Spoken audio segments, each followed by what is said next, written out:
ऋषिगण पूछते हैं सूत जी से, सूत जी जगत पालक श्री हरि विष्णु,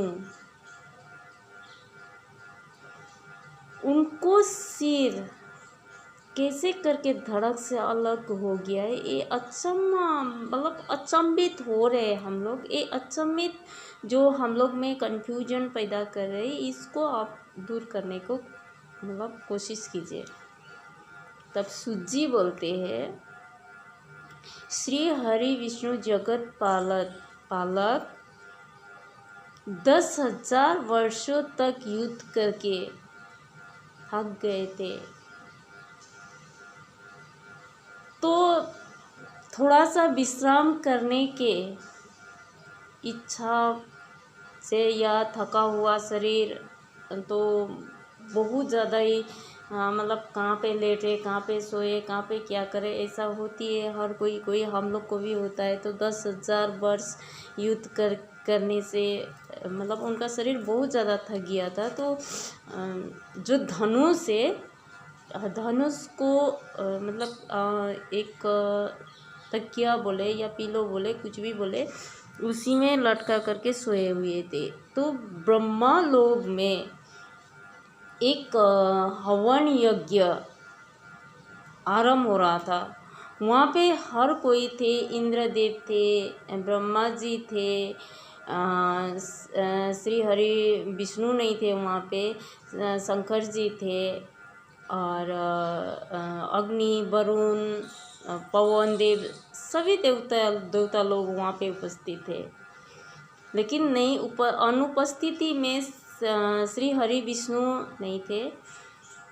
तो विष्णु भगवान आखिर कहाँ गए? हम लोग को प्रोग्राम मतलब यज्ञ हवन यज्ञ स्टार्ट होने को आया, फिर सोचे नहीं अब खोजने जाएंगे, फिर खोज के आया, देख रहे तो विष्णु लोक में है ही नहीं।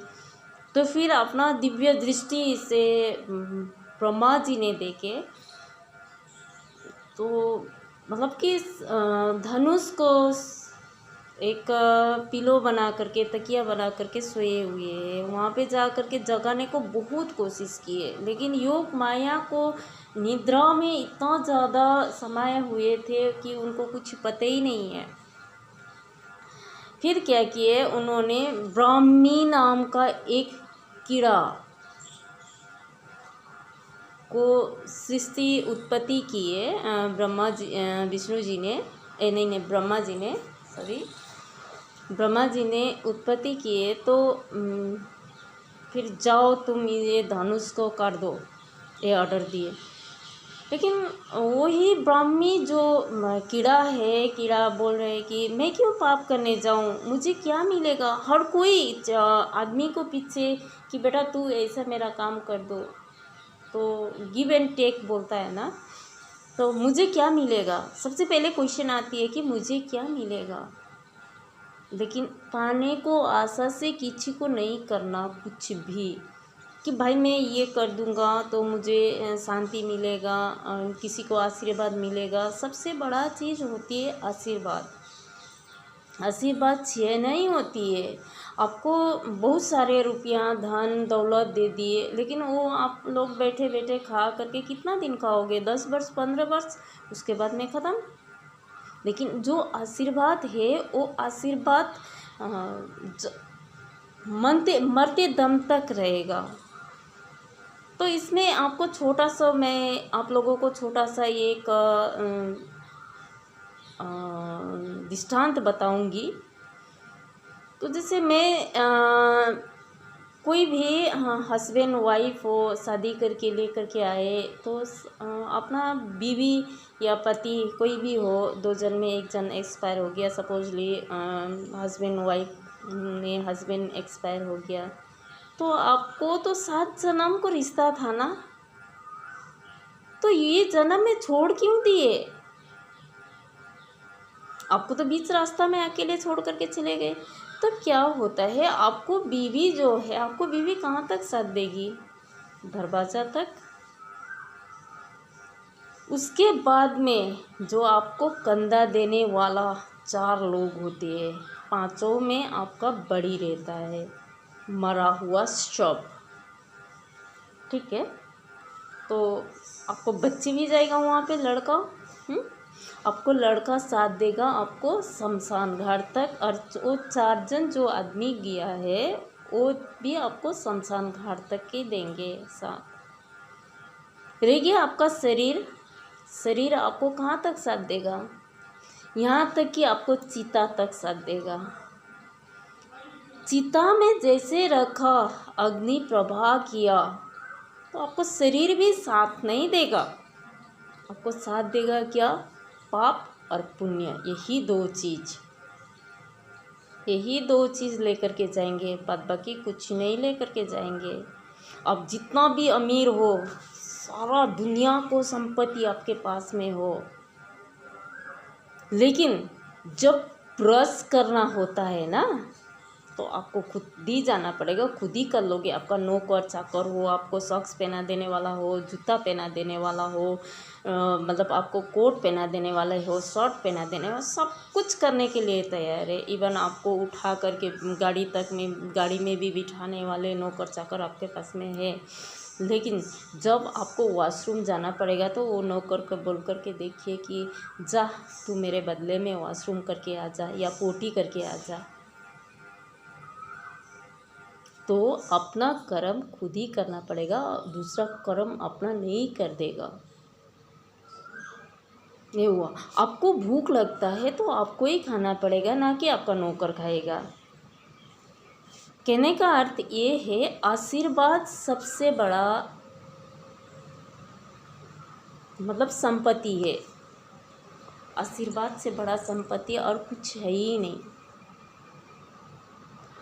और क्या होता है, ब्राह्मी जब उसको मुझे क्या मिलेगा, ब्रह्मा जी से क्वेश्चन करता है, तो ब्राह्मी को मिलता है जब हम लोग आहुति देंगे, तो बाहर में जो छिड़का हुआ रहता है सामने में, तो उसको अधिपति तुम रहोगे।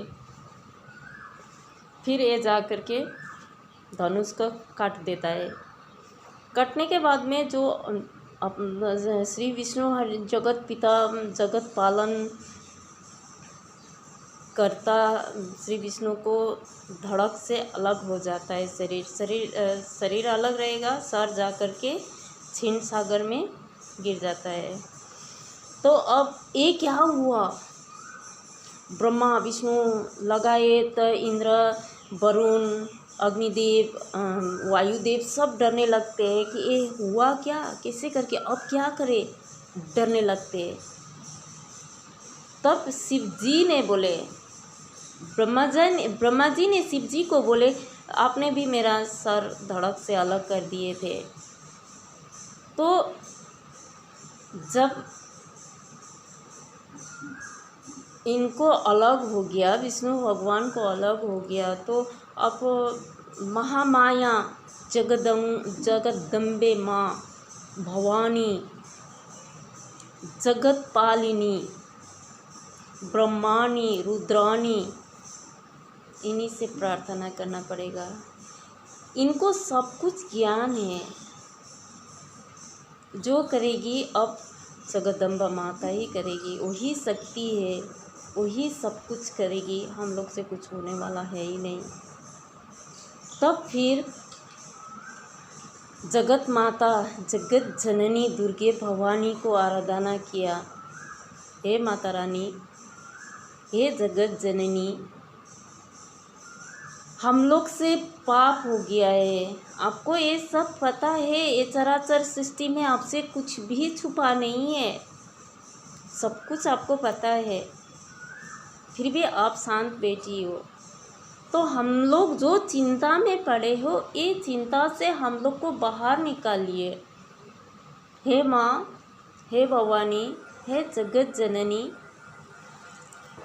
आप सृष्टि को रचता हो,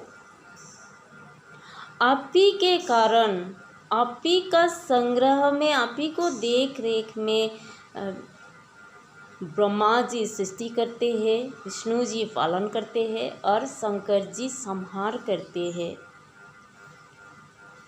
तो आज ये सब दृश्य देख करके भी माता, आप कैसे अदृश्य बन रही हो? बहुत प्रार्थना करने के बाद में